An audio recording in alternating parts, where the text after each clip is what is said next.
Chapter 39. And Joseph was brought down to Egypt.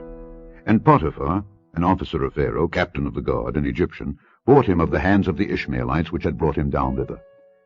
And the Lord was with Joseph, and he was a prosperous man, and he was in the house of his master the Egyptian. And his master saw that the Lord was with him, and that the Lord made all that he did to prosper in his hand. And Joseph found grace in his sight, and he served him. And he made him overseer over his house, and all that he had he put into his hand. And it came to pass, from the time that he had made him overseer in his house and over all that he had, that the Lord blessed the Egyptian's house for Joseph's sake, and the blessing of the Lord was upon all that he had in the house and in the field.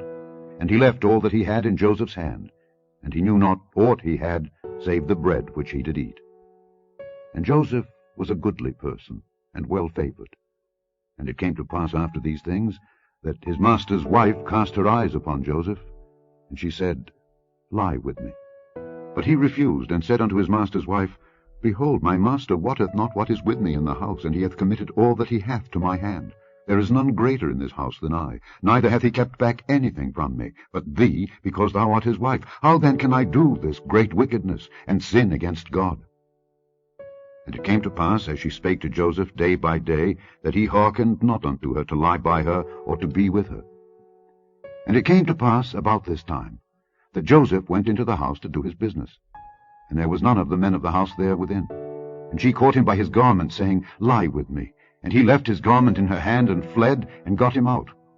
And it came to pass, when she saw that he had left his garment in her hand, and was fled forth, that she called unto the men of her house, and spake unto them, saying, See, he hath brought in an Hebrew unto us to mock us. He came in unto me to lie with me. And I cried with a loud voice. And it came to pass, when he heard that I lifted up my voice, and cried, that he left his garment with me, and fled, and got him out. And she laid up his garment by her, until his lord came home.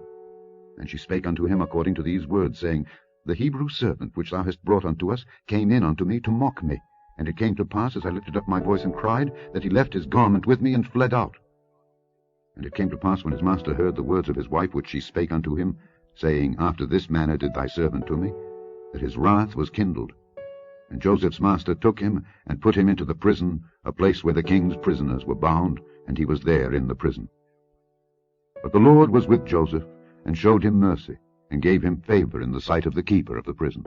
And the keeper of the prison committed to Joseph's hand all the prisoners that were in the prison, and whatsoever they did there, he was the doer of it.